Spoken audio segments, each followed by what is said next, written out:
Saudara, timnas kalah telak 6-0 dari Jepang dan ini menjadi pelajaran berharga untuk Jay Izzes dan kawan-kawan jika ingin mewujudkan mimpi bermain di Piala Dunia tahun depan. Apa pelajaran yang bisa dipetik dari kekalahan lawan Jepang? Apa yang harus disegera dibenahi? Coach Patrick Kluivert. Kita ulas bersama analis sepak bola Wesley Huta Galung. Selamat pagi Bung Wesley. Selamat pagi Mario.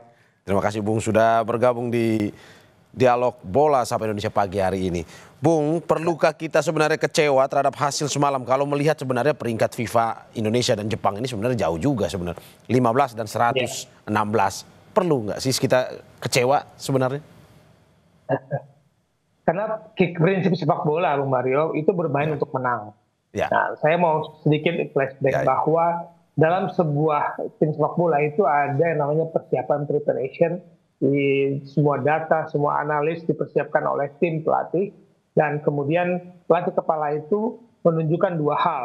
Pertama, insting dia, lalu kemudian keputusannya dia. Insting dia mengatakan si A akan cocok untuk game plan seperti ini, si B akan cocok, si C saya cadangkan, saya istilahkan karena nggak cocok seperti ini. Atau dia akan bermain, ini saya prepare buat persiapan next game, misalkan begitu.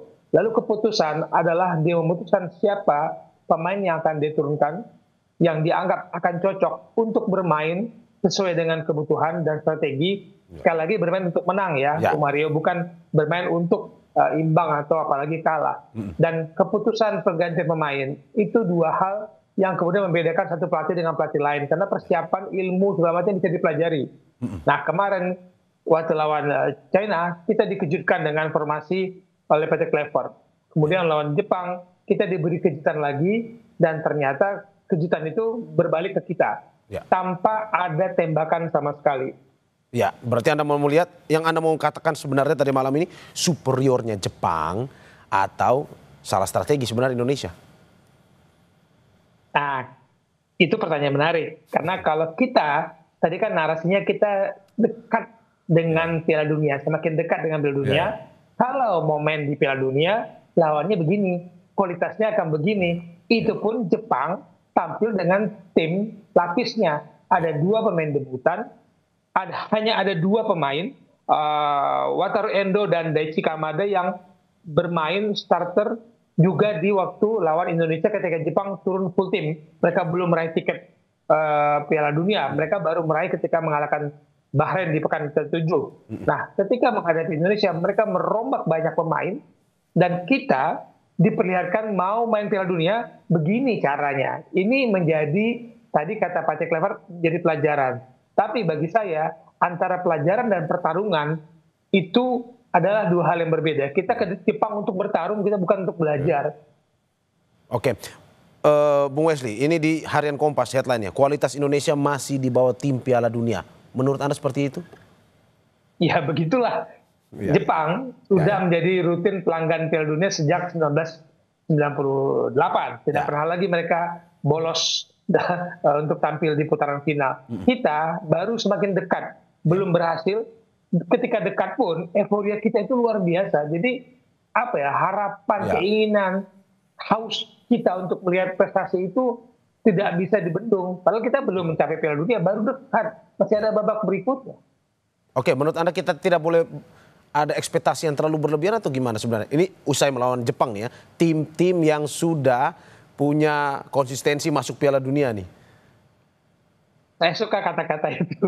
Karena ekspektasi berlebihan itu kadang menjadi beban juga buat pemain. Perhatian yang menurut saya terlalu berlebihan. Bahkan pemain tidak punya privasi, keluar hotel sedikit saja ketika mereka sedang pemusatan latihan, dikerubuni, dikejar terus, dan menjadikan konten oleh publik kita. Mereka tidak punya waktu relaksasi. Oke, berarti kalau kita membahas lebih teknis, Bung Wesley, terkait dengan pertandingan versus Jepang kemarin, menurut Anda apakah memang sampai saat ini dua pertandingan sebelumnya Patrick Kluivert berhasil memenangkan pertandingan, tapi di lawan Jepang kita terbuka matanya bahwa ada langit di atas langit juga. Apakah menurut Anda tadi malam itu kesalahan memang ada di taktiknya, atau memang ini perlu lagi Indonesia harus putar otak untuk membahas bahwa untuk masuk Piala Dunia, taktik yang sebenarnya dimainkan versus Bahrain dan Cina ini tidak cocok sebenarnya, ataupun pemain-pemain yang diturunkan ini harus dievaluasi lagi, atau gimana? Ini yang saya suka dari Bung Mario, perumpamannya langit di atas langit. Bahwa memang euforia kita berlebihan, memang ekspektasi kita berlebihan, kita belum punya level untuk main di Piala Dunia kalau kita main seperti lawan Jepang. Oke? Lawan China, lawan Bahrain, kita meraih kemenangan 1-0, tapi kita masih terus mencari bentuk yang terbaik. Ini yang menjadi catatan bagi Patrick Kluivert. Kenapa? Dia baru menangani 3 pertandingan kan. Lawan Australia dia coba-coba, berhasil menyerang, menekan 10 menit, 15 menit, mulai keteteran, dan kita kebobolan 5 kali. Dan kita belum bisa bermain pressure seperti yang dia inginkan, gaya sepak bola, filosofi yang dia inginkan, untuk bermain 90 menit belum bisa. Kita main 10 menit saja, kemudian kita keteteran. Lawan Bahrain, kita harus akui, kita keteteran dari kondisi cuaca. Pemain kita main di kandang, main home, tapi kan banyak sekali pemain kita yang kesulitan juga untuk adaptasi dengan cuaca di Jakarta, kelembapan, dan kepenuhnya banyak publik di stadion, membuat suasana memang tidak begitu nyaman, karena mereka terbiasa di Eropa, lahir di Eropa. Lawan Jepang, lawan China, kemudian kita diperlihatkan sebuah keberanian Patrick Kluivert untuk memancing anti teori dan strategi lawan, dan lawan kemudian tidak menduga gaya bermain yang dimainkan oleh Indonesia. Tapi lawan Jepang kita harus akui, inilah kalau mau main di Piala Dunia seperti inilah yang dibutuhkan. Jepang tidak memberikan kita ruang sedikit pun pemain kita, bahkan untuk balik badan. Mereka organisasi pertahanan mereka begitu baik, kita tidak diberikan kenyamanan. Itu tidak ada namanya keleluasaan pemain kita untuk mendekati lawan, megang bola saja, kadang-kadang 2 pemain sudah mengejar pemain kita kan. Tapi apa yang sebenarnya evaluasi, dalam arti bahwa apakah ini memang untuk membuka mata bahwa ini Patrick Kluivert dengan pemain-pemainnya ini belum punya strategi yang pas untuk dimainkan jika pada akhirnya masuk Piala Dunia mungkin?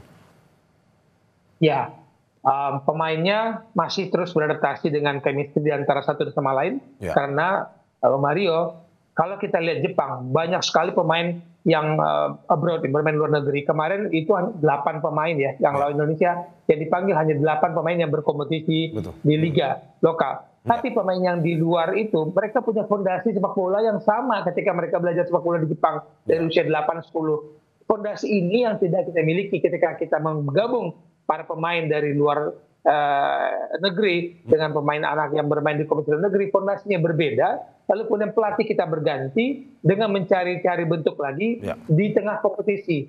Jadi tidak mudah untuk membentuk, meracik sebuah tim ketika banyak perubahan. Nanti kalau coba lihat Bung Mario, lawan Jepang di putaran pertama, kita nggak punya Ole, kita nggak punya Joel Pelopesi. Nanti setiap pertandingan ada lagi anak baru, ada lagi pemain baru. Ini kan butuh lagi adaptasi dan chemistry yang tidak mudah bagi pelatih. Siapapun pelatihnya, kalau terus ada perubahan-perubahan seperti ini, fondasinya berbeda-beda, tidak mudah meracik game plan. Anda mau bilang ini susah bagi pelatih, bahkan mungkin jika kalau dikatakan Carlo Ancelotti pun melatih Indonesia tadi malam belum tentu menang melawan Jepang itu ya, Mas?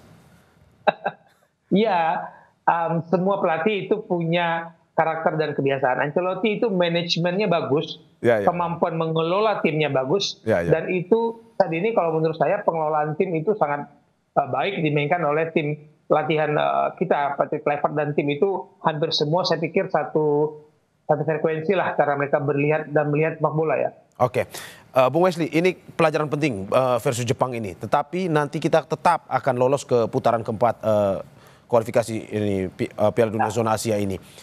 Apa tips yang Anda bilang? Apakah mungkin saja memang dengan pertandingan evaluasi melawan Jepang ini yang harus kita tingkatkan? Apakah memang lebih susah nantinya di putaran keempat ini atau bagaimana sebenarnya? Ya, pertanyaan menarik karena semua lawan kita adalah dari kawasan yang sama ya. Arab Saudi, Irak, Oman, Uni Emirat Arab, dan Qatar.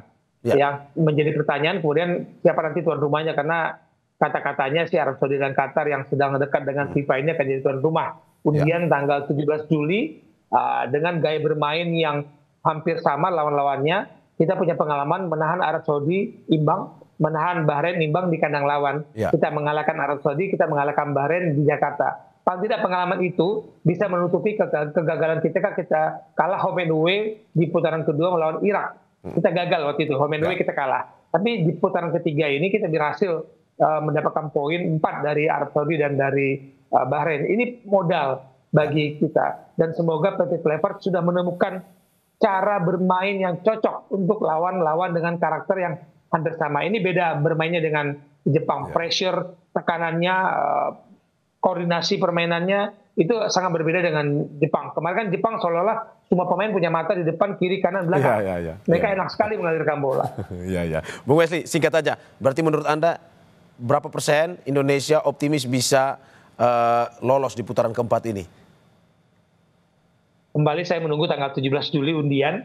Semoga benar yang kekhawatiran kita. Memang kita sudah pernah ketemu Arab Saudi di babak ketiga ini. Tapi kalau kita ketemu Qatar, memang agak sulit ya menghadang Qatar yang sedang terus bergelombang kemajuan sepak bolanya. Semoga kita bisa menemukan gaya cocok untuk lolos langsung. Jangan sampai ke putaran 5 berat, putaran 5, Bung Mario. Ya, terima kasih analis sepak bola Wesley Hutagalung atas apa yang disampaikan. Semoga tidak memberikan ekspektasi berlebihan, tetapi memberikan evaluasi pelajaran kepada timnas Indonesia bahwa perlu ditingkatkan, termasuk untuk tim Patrick Kluivert dan juga para pemainnya. Terima kasih Bung Wesley atas apa yang disampaikan. Sehat-sehat selalu.